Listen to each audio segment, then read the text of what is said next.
Welcome to the Opinionated Benchwarmers Podcast, episode 177. Your Opinionated Benchwarmers are back to do what we do best. That's discuss sports. Got my brothers in here with me for another episode. What's up, Los? How you feeling today, man? Man, I'm feeling great, man. It's another beautiful day to talk sports, man, and to rock it with y'all. Episode 177, man. We doing numbers on YouTube, man. I'm just ready to rock the episode. Ramon, how you doing, my brother? Man, I'm actually doing pretty good, man. It's been a pretty good week so far. Obviously, like you said, it's always a pleasure when we get to come and do what we love to do, talk sports. Right now, some things aren't going the best for me as it relates to some sports things or even some fantasy football related pieces. But all in all, I'm good, man. Everything's rocking. Everything's good, man. Well, I'm feeling good, man. 4-1 in my fantasy leagues this weekend. I can't ask for any more. Get off to a pretty good start in the multiple leagues. I'm coming. All those leagues I've been in for multiple years, haven't been paying attention because I'm in so many leagues. I cut it down to five. Now let's go. I'm in there. But anyway, thank you for listening to us. Thank you for making your way to our YouTube channel as well. Make sure that you hit the like button, hit the bell, subscribe to the podcast and wherever you like to listen to your podcast at. And we appreciate all the love and support. Before we jump into it and get started, prayers out to all the folks in Florida and Tampa. Big storm on its way, as you heard. It's not looking good. So we hope that you stay safe out there. Evacuate if you are positive. If you can do that, make sure that you get out of there. It's not looking good. But shout out, we hoping for the best. But fellas, man, let's jump into it. We had a big weekend of football again. And like we said, we start out with some big news with head coach Saleh is out of a job for the New York Jets. Very shocking news come up. I mean, I think it's well overdue, in my opinion, but we'll jump into it. You know, Saleh fired, man. Jets looking for a head coach. Yeah, I mean, I would say that I don't agree with the move, and I think, the Jets were a terrible team before Saylor got there. I think he's only like 20-39 his records, which is not a great record, but the Jets weren't great before he got there.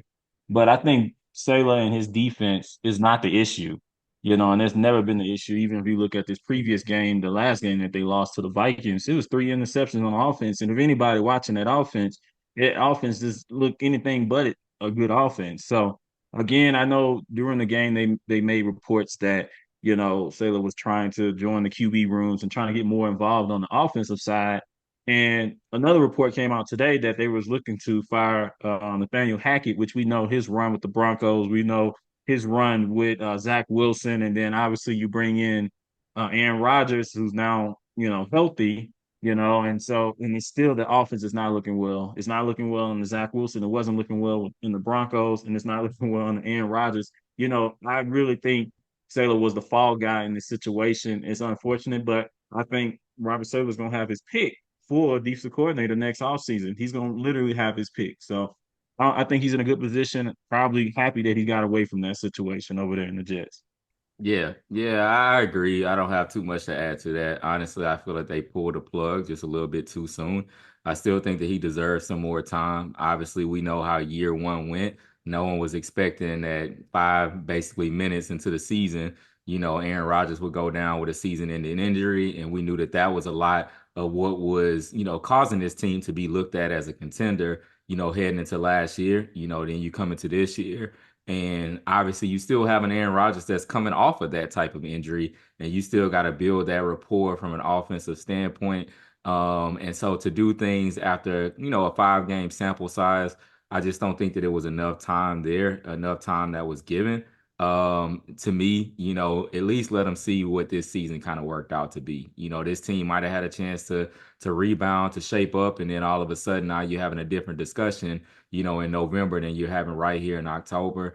So I just think that, it's kind of a trend that you see in the league in general at this point. I think that sometimes teams pull the plug too soon, just as we alluded to and talked to on the other end of maybe quarterbacks starting too soon. I do think that there's always that kind of head coach itch that if you don't turn it around, within a year, if you don't have the instant kind of D'Amico Ryans type of effect or something like that, then you're looked at as being on the hot seat. And so I think that they moved maybe a little bit too soon. Am I optimistic of who he is as a head coach, I don't know. I'm not ready to say that, hey, I think that he's a superstar head coach or anything of that sort, but I think that he still deserved a little bit more time to continue to prove himself.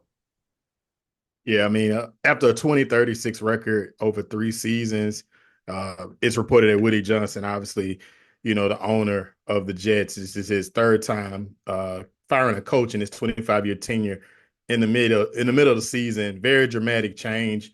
I kind of land on the other side of this. I do think that the Jets had to shake it up. I think that it was a little stale. I think that it appeared that Robert Saleh may have lost the team. And then I think that the bulk of it just goes with Aaron Rodgers. We know how that goes. You know what happens when you piss off Aaron Rodgers. And just from my seat with no intel, just looking at different press conferences and different slick comments that made, like, the Aaron Rodgers, the slick false start, comment that he made, that Robert, referring to Robert needing to hold people accountable, and just the awkward hug on the sideline. It did seem as though that their relationship was a bit strained. And I don't think that we know that Aaron Rodgers is there. He said it. He want to spend 3 seasons there. He want to win a Super Bowl. He's at the end of his career. I think the Jets obviously is all in right now, and they're trying to reignite this team. So I think if they had to move on, they felt like they had to move on from Robert Saleh. Plus, if you look at Robert Saleh historically, just a lot of excuses in his press conference and no accountability. Things we talk about with Brian Kelly at times. And I just felt like, I feel like it was time for them to move on. I'm not really surprised at the move. I am surprised at the timing of it. I thought they would at least let him get through the season, but I get it. It's time. The time is now. I mean, Aaron Rodgers crawling on his knees on Sunday. We thought he was out for the year. So, it's the time is now. I think the move was right. Yeah. And I can feel that to a degree. What I would look at this season to me too is that really they've had one bad loss. When I look at the team, and I don't know if I would even say it's such a terrible loss, but as far as who they've lost to this season, the Broncos loss would probably be what's characterized as maybe a bad loss, but them losing to the 49ers and also to the Minnesota Vikings. Obviously, we feel the Vikings may be a top 5 team right now in the NFL. We know what the 49ers are when they're at full strength. So I just think that, really you look at this season and he's only had one, to me, loss that is questionable at this point, but neither here nor there. Yep. And I mean, we'll see where the Jets go. I mean, Bill Belichick's still out there. So we'll see. Interesting enough, we'll see. But whoever it is going to be, I know Aaron Rodgers probably will be consulted on who he wants to lead the team. But guys, we're at this point. It's appropriate to start here. We got two undefeated teams in NFL, Minnesota Vikings, and I mean, Kansas City Chiefs are undefeated as well. I guess we can talk about that if they beat up on my Saints I'm about to say, it on sounds like you Monday didn't want night. to talk about that. Nah, I don't want to get into it, man. I'm a little upset about how things are going. But anyway, these 5-0 teams. I mean, the Chiefs, in the way that they're 5-0 has went. It's not as though they have particularly dominated, but I think Patrick Mahomes and Andy Reid, they just know how to win games, man. I mean, simply put, Patrick Mahomes is having probably historically one of his worst statistical seasons, in his career, and they still find ways to win. Number one receiver down doesn't matter. Number one running back down doesn't matter. They find ways to win. Yeah, no, for sure. I mean, again, it's not the prettiest thing. It's not, he's not putting up the big, we talked about this before, off air. He's not putting up the big fantasy numbers anymore, but he's doing enough to lead his teams to win, whether that's stretching out and diving for first downs, whether that's keeping the ball alive, doing his thing in the pocket where you can't touch him, where he's frustrating. I know it's frustrating watching that, especially on the other side of it. He's just doing enough Very to get frustrating. his team to get his team in position to win. And you can't knock that. He's a winner, and I'd much rather my quarterback be a winner than a fantasy quarterback that's putting up a bunch of numbers. So again, very impressed with the Chiefs. They keep the ship rolling. It's just kind of like a college team where the next guy comes up and then they keep winning. They keep finding ways to win, and so I'm very impressed with the Chiefs. Yeah. And then ultimately, over the last couple of years, we've continued to see that defense improve year in and year out. And so what it's done is it's put less weight on the shoulders of Patrick Mahomes. They went from a team years ago where their identity was exclusively offensively, and it was, going to outscore everybody. You had Tyreek Hill that was around, and you had prime Travis Kelce, and you had those kind of weapons. And so now, they built out a team to where there isn't as much weight on the shoulders of Patrick Mahomes because he does have a solid defense that's on the other side.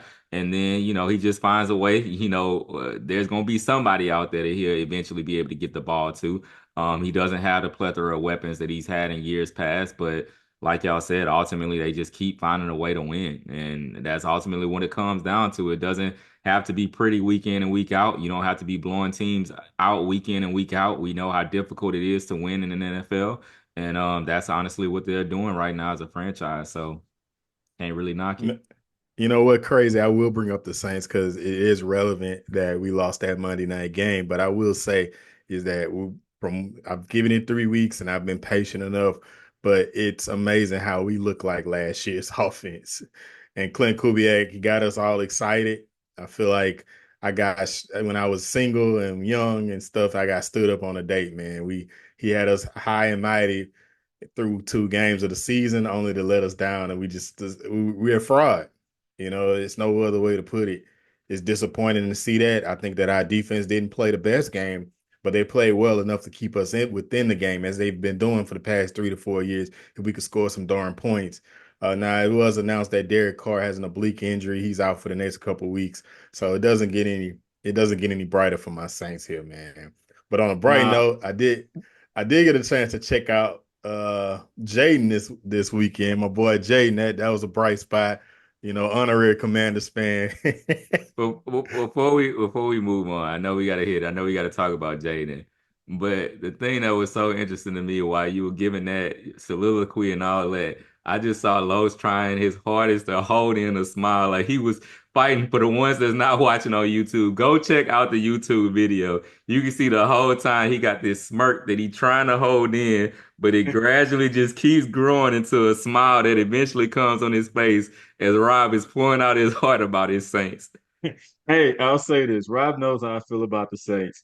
And we got a avid listener that talked to me at work, right? And he was like, man, if my Chiefs lose to the Saints, I am not listening to the podcast this week because I just not want to hear Rob. He literally said, I did not want to hear Rob go on about how good the Saints is. So Dang, again, brother. I He say, ain't, he ain't so got I he ain't think got to he's gonna spam listen to listen it. just because of that. He can fast forward. No, no, no. He said he's not listening this week because he could not deal with it. So I think he's safe to listen this week. So Look, man.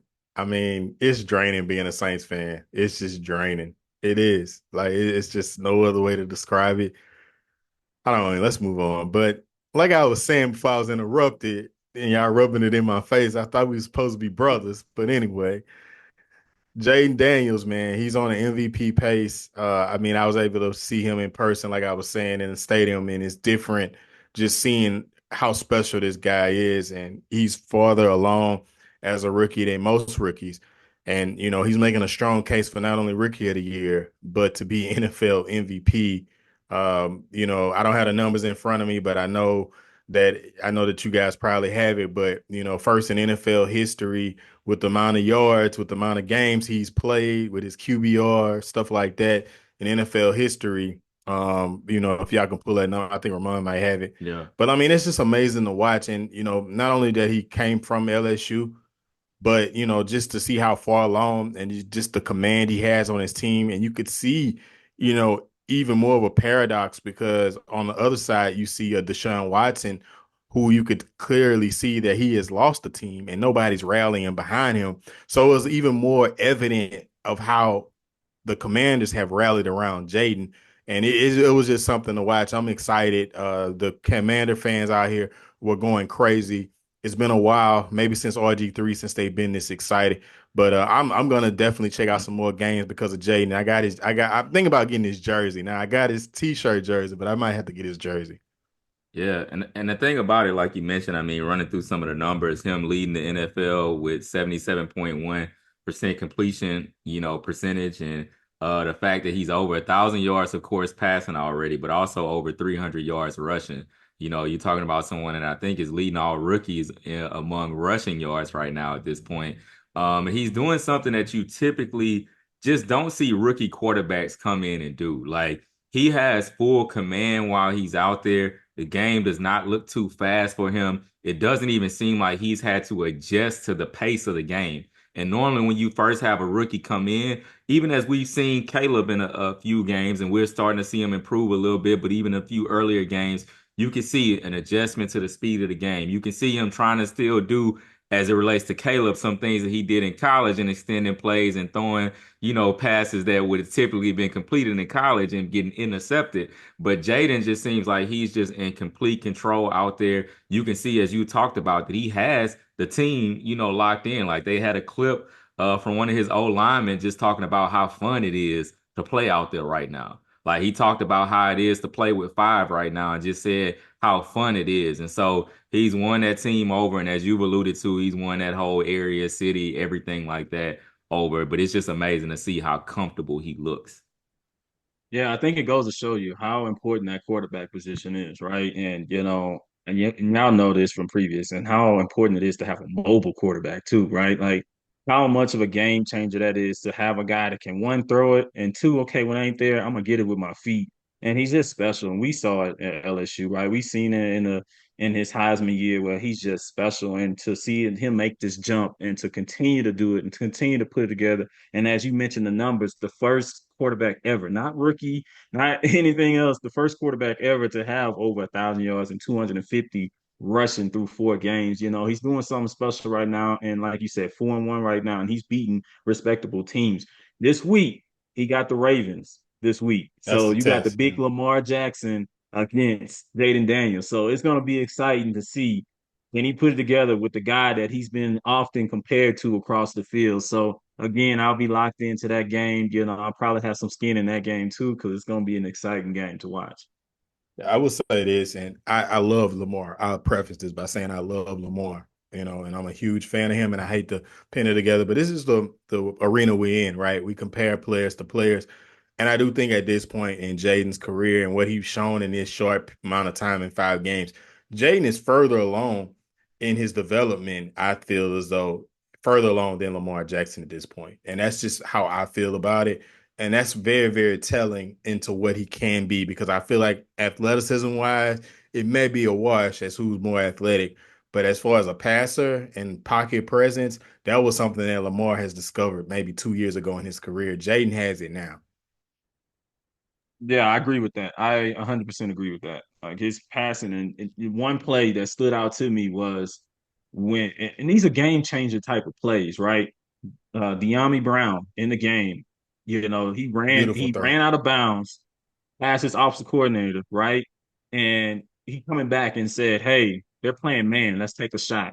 Literally said that, and then the next play, you throw a 66-yard pass to De'Ami Brown, change the whole game. You know what I mean? Like again, the things he's seeing, the aggressiveness, like special, man, second to none. I mean, think about that 50-yard throw he had to McLaurin. Wasn't even a touch. That was the most exciting non-touchdown pass I've probably seen outside of the Odell catch. And I, But and I think the thing that's, especially for the three of us, that's exciting to witness is like just the maturation of Jayden Daniels and the development. Because you look at somebody, just 2 years prior that we were saying he needs to release it and throw it down the field. And now, of course, he did that in his Heisman year and had, Malik Neighbors and Brian Thomas Jr. And utilize them down the field. But to see it translate to the NFL now, when you just think about what 2 years ago looked like and how much we were just saying, just let the ball go, just let it go, throw it downfield, and not a way that he's able to push it downfield consistently, man, it's crazy to see, man. yeah, I mean, yeah, nothing left to say there. But we will talk about Lamar Jackson and the Bengals. They had themselves a shootout. Ravens, of course, won that game 41-38. Overtime game. A lot of offense. If you're a huge fan of offense, this was your willing house, if you will. But Lamar Jackson, a special talent, 348 yards passing, 4 touchdowns.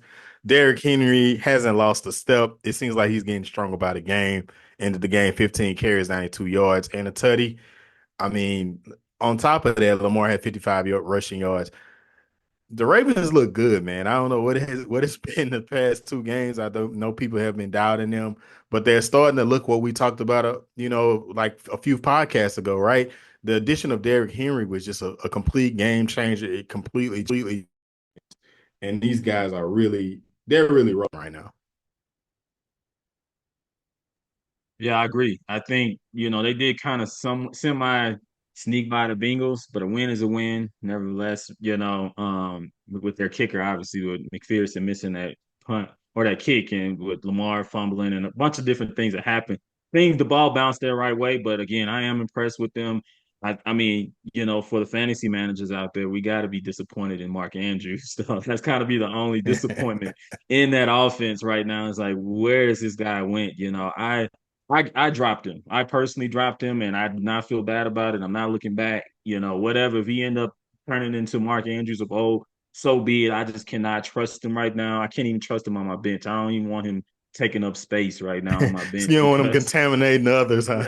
no, no, don't even talk. Don't be around my other players right now. So 22 fantasy points through 5 games. Mark yeah, Andrews probably was averaging 20 points per game a couple seasons ago. So I don't know if he's injured or what. We've talked about it on other podcasts, man. It's crazy to see though.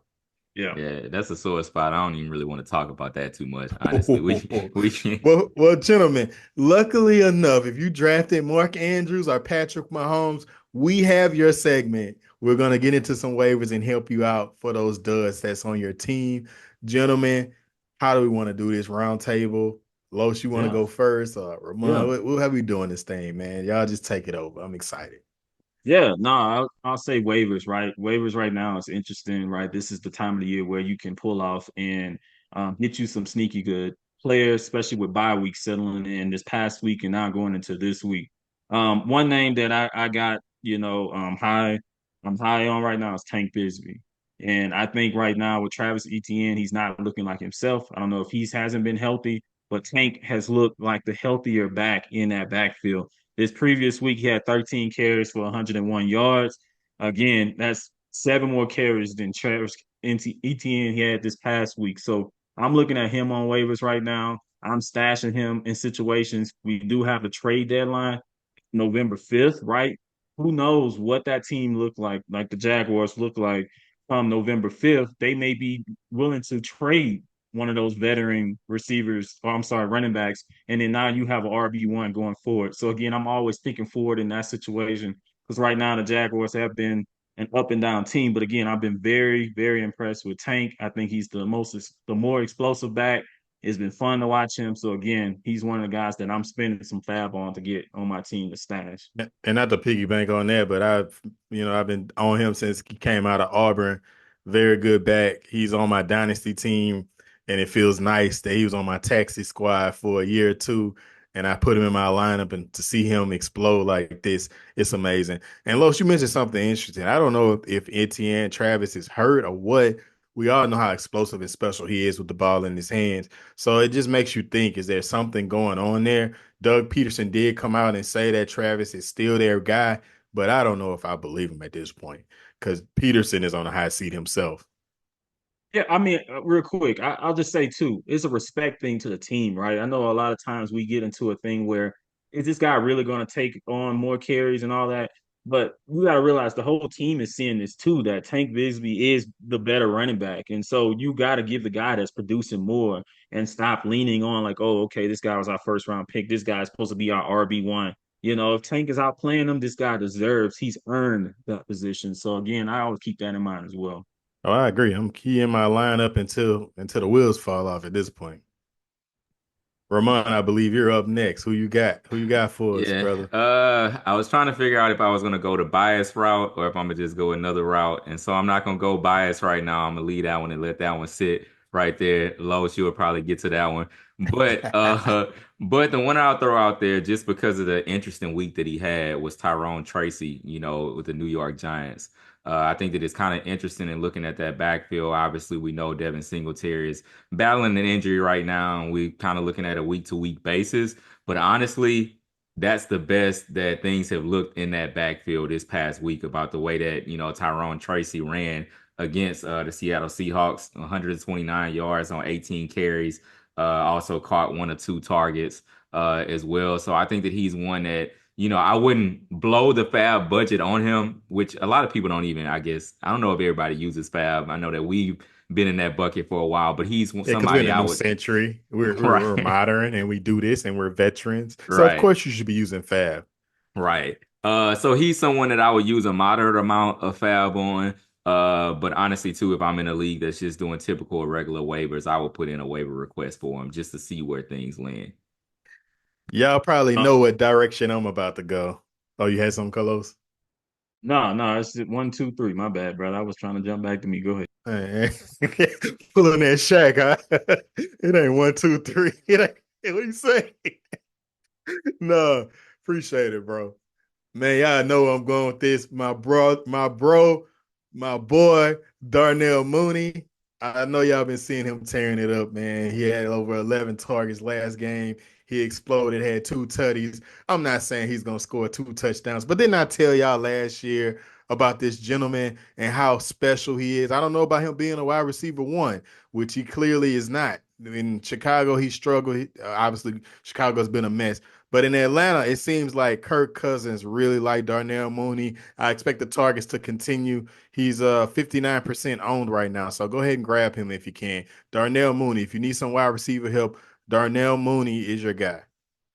No, I like that. I love Mooney, but I'll hit you with two more for wide receiver. Josh Downs, obviously with Joe Flacco stepping in. I love him even more with Joe Flacco in the lineup because he's not Joe Flacco. Well, he did run 15 miles per hour this past weekend. He did take off for a long run, but outside of that, he's checking down to Josh Downs. Josh Downs over the last 2 games. First game, 8 receptions, 82 yards, and then the last game, 9 receptions, 69 yards. Again, Josh Downs is great when he has a pocket passer quarterback. So we'll see what's going on with Anthony Richardson. And the other guy who I was able to scoop up last minute last night was Juju Smith Schuster. I think Juju he is right.